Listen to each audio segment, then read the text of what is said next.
PHE daily Vaser एक बार फिर सड़कों पर आएगा और इस बार किस साइड कूच की जाएगी अभी कुछ नहीं कह सकते। हर बार ये जो है वो बाहर की ओर कूच करते हैं और आगे से लाठियां पड़ती हैं, जुल्म किया जाता है, फिर जो है वो वापस आ जाते हैं। इस बार क्या कुछ बड़ा होने वाला है, सीधी बातचीत इनसे करेंगे। सर, इस बार क्या कुछ बड़ा होने वाला है और सरकार को किस तरह से चेतावनी जो आपकी तरफ से जाने वाली? देखिए, पीछे हमने अनाउंस किया था कि 6 अक्टूबर को जी हम एक बड़ा प्रोटेस्ट करने जा रहे हैं पीएचई एम्प्लॉय यूनाइटेड बैनर नीचे, और तमाम जम्मू प्रोविंस के अपने साथियों को अपील की थी कि वो 6 तारीख यहाँ पहुंचे। लेकिन जैसे असेंबली का सेशन पहले 13 की वही नोटिस आया, फिर बाद में एलजी साहब ने 23 मतलब 23 अक्टूबर का उन्होंने अप्रूवल दिया। तो हम भी असेंबली के दौरान ही प्रोटेस्ट करना चाहते, हमारी मंशा यही थी, इसलिए हमने ये वो डेट चेंज की है। बाकी प्रोग्राम वैसा ही रहेगा, वेन्यू यही रहेगा। तमाम casual daily veg Jammu province के हैं वो 23 अक्टूबर को 10 साढ़े 10 यहाँ पहुंचे, और उसके बाद एक बड़ा प्रोटेस्ट प्रोग्राम किया जाएगा। सरकार ने जो वादा किया था 6 महीने पहले असेंबली में, उमर साहब ने घोषणा की थी कि हम लोग आपके लिए रेगुलेशन की कमेटी बना रहे हैं। जब हम पे 10 मार्च को लाठीचार्ज हुई थी और 11 मार्च को उन्होंने असेंबली में घोषणा की थी, और वो कमेटी 6 महीने के अंदर रिपोर्ट देगी हमने आपको कैसे रेगुलर करना है। 6 महीने के अंदर क्या रिपोर्ट देनी, 6 महीने से ऊपर आज 10-15 दिन हो गए, ना एलजी साहब बोले, ना चीफ सेक्रेटरी साहब बोले, ना उमर साहब बोले, ना कोई मिनिस्टर बोल रहा। हाँ, डिप्टी सीएम साहब 2 बार बोल गए कि हम कैजुअल डेली को रेगुलर करना चाहते हैं। तो किस तरीके से करना चाहते हैं ये हम खुद हैरान है। इसलिए आज आपके माध्यम से तमाम कैजुअल डेली की अपील है कि 23 अक्टूबर को सभी लोग जम्मू पहुंचे और अपने हक के लिए, अपने बच्चों की रोजी रोटी के लिए जो सरकार वादा खिलाफी कर रही है, सरकार को वादा खिलाफी से बाज आ जाए और सरकार एक अनाउंसमेंट करे। जैसे पिछले कई पॉलिटिकल लीडर ये कहते थे हमारी एजुकेशन से पहले कि डेली वेजर जी बैक डोर है, आज वही सेंट्रल मिनिस्टर हो या स्टेट के एमएलए हो, आज वो कह रहे हैं नहीं, डेली वेजर जो है ये बैक डोर नहीं, बैक बोन है सरकारी। एलजी साहब ने बड़ी बार कहा। तो हमारी एजुकेशन का दिन ब दिन असर रहा, तमाम पॉलिटिकल पार्टियों ने इसको मैनिफेस्टो में रखा और मीडिया में तमाम की साथियों ने इसको मुद्दे को गर्म रखा कि लोगों को मजबूर किया। तो आने वाला जो 23 अक्टूबर है, तमाम जम्मू प्रोविंस के जितने कैजुअल डेली वेजर है उनसे अपील रहेगी कि BC road old chief office में 10 साढ़े 10 का टाइम है, सभी पहुंचे। और जैसे मेरे साथी ने पहले भी कहा था कि अपने लिए पानी का और खाने का इंतजाम करके आए, साथ लेके आए। क्या पता हमें एक दिन 10 घंटे 15 घंटे कहीं बैठना पड़े, तो अपने लिए खाने का और पानी का इंतजाम होना चाहिए। सरकार को मजबूर करने का टाइम आ गया। सरकार उस कमेटी की जो बनी थी उसकी रिपोर्ट को पब्लिक करे। हर बार जो है वो कहा जाता है कि बैकबोन है डेली वेजर। आप जिस तरह से प्रदर्शन वहां पर करते हैं जाकर, आगे से लाठियां बरसाई जाती है, कई डेली वेजर ऐसे जो है वहां पर जख्मी भी होते हैं। क्या लगता है खाली कहने में और करने में कितना फर्क है?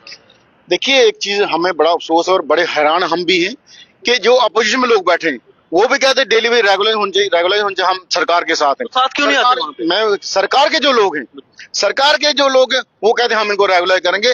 लेकिन उस असेंबली में 2 कमेटियां बनी थी। एक कमेटी बनी डेली वेजर के लिए जो उमर साहब ने अनाउंस किया, दूसरी उमर साहब ने कमेटी अनाउंस की थी कि सैलरी हाइक मतलब पे बढ़ेगी एमएलए साहबान की, उनका सीडीए बढ़ेगा। उस कमेटी के जो चेयरमैन थे वो सुनील शर्मा साहब थे, लीडर अपोजिशन। वो कमेटी की रिपोर्ट आ गई और वो उनको सैलरी भी हाइक होगी, सीडीएफ हाइक हो गया, उनको सारे बेनिफिट मिल गए। लेकिन जब हमारा मुद्दा आता है ये अलग अलग हो जाते हैं। अपना मुद्दा हो तो ये सब लोग इकट्ठे हो जाते हैं।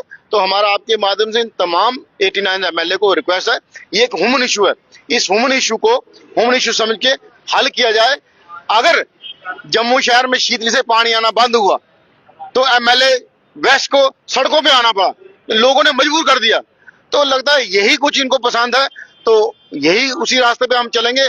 जैसे पिछली बार लाठीचार्ज हुआ तो उमर साहब को हमारी याद आई, तो इसी तरह अगली जो 23 को है, जब तक असेंबली हमारे हक में फैसला नहीं करेगी, उमर साहब फैसला नहीं करेंगे, इनको आराम से चैन से असेंबली चलने देंगे। जी सर, जिस तरह से ऑपोजिशन इस समय जो है एक नारा दे रही है वोट चोर गद्दी छोड़, किस तरह से देखते हैं और इस बार क्या लगता है कोई उम्मीद की किरण होगी आपके लिए? पहले तो राजनीति स्टंट है, एक दूसरी पार्टी को बदनाम करने का। हमारा उससे लेना देना कोई है नहीं। हमारा डेली वेजर का इशू है, लगभग 30 साल से हम सफर कर रहे हैं। तो जितनी भी सरकारें आई हमें गुमराह करने की कोशिश करेंगी, इसलिए फ्रंट हमारा लगातार अपनी लड़ाई को लड़ रहा है आज 3.25 साल के करीब हो गया हमें संघर्ष करते हुए। तो जैसे पिछले दिनों 6 महीने की कमेटी बनी थी, उसका टाइम बाउंड पूरा हो गया। सरकार को जगाने के लिए एक बार फ्रंट, एक बार फिर सड़कों पे आने के लिए 23 अक्टूबर की डेट हमने फाइनल की है। तो आपके माध्यम से ये सभी डेली वेजर 10 के 10 डिस्ट्रिक्ट का जम्मू में इकट्ठा होगा, तो एक नई दिशा की ओर कूच करेंगे, ताकि सरकार में बैठे मंत्री संतरी जो है हमारी जेन्युइन डिमांड को पूरा करें। इस बार किस ओर कूच की जा रही है कोई भी? वो टाइम हमारा लगभग आधा घंटा पहले फाइनल होता है। पहले 4-5 आदमी बैठते हैं, तो किस और किस दिशा की ओर जाना वो आधे घंटे का कार्यक्रम होता है, उसी समय डिसाइड करते हैं। चलिए, और भी लोग हैं, उनसे बातचीत करेंगे। सर, आपका क्या कहना है इस बारे में, जिस बार नया रूप लेगा ये प्रदर्शन, क्या कहना चाहेंगे? प्रदर्शन की जहां तक बात है, वो तो आपको पता ही है कि हम 3 साल से संघर्ष कर रहे हैं डेली वेजरों के मसले के बारे में। हमारा जो यूनाइटेड फ्रंट है वो एक्टिव है। तो अब हमारा जो आज का जो प्रोग्राम था, जो प्रेस कॉन्फ्रेंस भी हमने की है, वो था, उसका मेन मकसद हमने 6 तारीख को डिसाइड किया था, पहले अनाउंस किया था कि बहुत बड़ा प्रदर्शन होगा। ऑल डिस्ट्रिक्ट के हमारे जो डेली वेजर भाई यहाँ जम्मू में पहुंचेंगे और सरकार के खिलाफ इसके एक नारेबाजी होगी।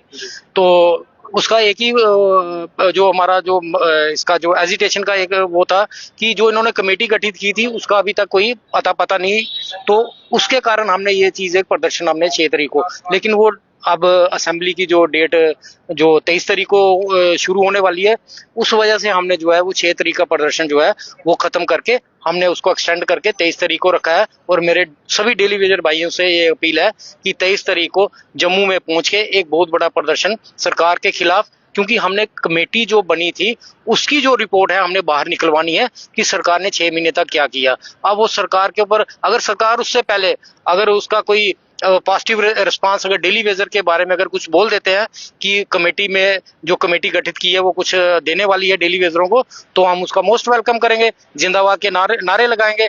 अगर हमारे उसमें कमेटी में अगर हमारा कोई उसमें उनका डिसीजन हमारे अगेंस्ट जाता है, तो फिर वही हम सड़कों के ऊपर हाय हाय और मुर्दाबाद के नारे जो है सरकार के खिलाफ लगाएंगे। सर, हर बार कूच की जाती है बाहर की ओर, और आगे से जो है वो पुलिस की तरफ से लाठियां बरसाई गई, के लोग जो है वो जख्मी हुए। इसमें आगे प्रदर्शन किया जाता है, आश्वासन वहां पे किया जाता है, और उसके बाद दोबारा वापस आकर कोई मसला हल नहीं होता। क्या लगता है इस बार कुछ हो पाएगा? देखिए, बात हमेशा टेबल पे खत्म होती है, और हम देखते थे कि आज से 20 साल या 25 साल पहले अगर कोई राजनेता कहीं प्रोटेस्ट में या आकर के या असेंबली में कोई वादा करता था तो वो उस वादे को पूरा करते थे। लेकिन आज इतने नालायक और बेशर्म लोग आज सत्ता में बैठे हुए हैं, जिनको अपनी खुद की क्रेडिबिलिटी का ही फिक्र नहीं है कि हमने ऑन मीडिया वादा किया है या असेंबली के अंदर हमने वादा किया है।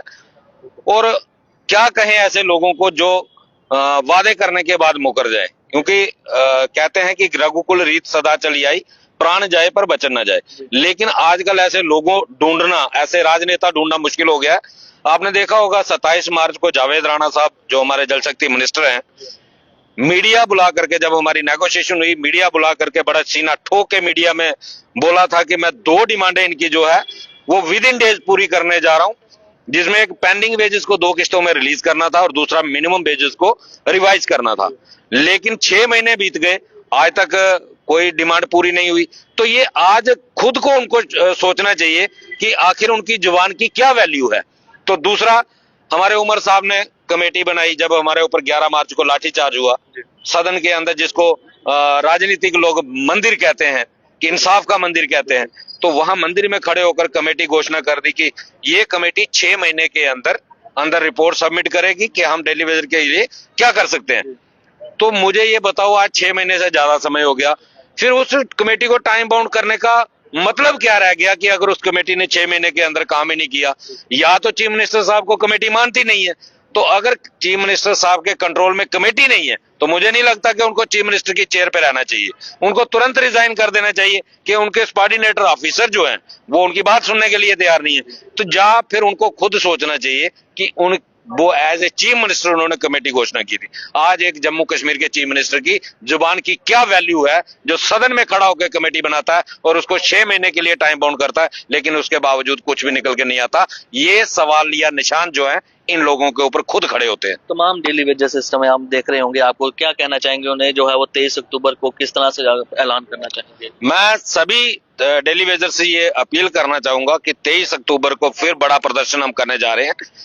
हमारे पास असेंबली का जो सेशन होता है, जो भी फैसला होगा वो असेंबली के अंदर होगा, और जितनी ताकत में डेली वेजर, जितनी संख्या में ज्यादा डेली वेजर सड़कों पे जितना ज्यादा निकलेगा, इतना ही दबाव सरकार के ऊपर होगा और विपक्ष को भी मजबूर करेंगे कि विपक्ष जो है उस कमेटी के बारे में सरकार से सवाल पूछे सदन के अंदर, और सरकार को जवाब देना पड़े कि 6 महीने के अंदर कमेटी ने डेली वेजर के हक में क्या काम किया है। चलिए शुक्रिया। फिलहाल एक बड़ा ऐलान कर दिया गया है और 23 अक्टूबर को जो है डेली वेजर फिर एक बार आवाज उठाएगा। PHE daily Vaser BC road से यहाँ से आवाज कूच करेगा। आखिर किस ओर जाएंगे, क्या कुछ करेंगे, वो उसी दिन पता चलेगा। फिलहाल आपकी क्या कुछ राय है, अपनी राय को रखिएगा और बाकी खबरों के लिए देखते रहे भारत ट्विटर में। इजाजत। नमस्कार।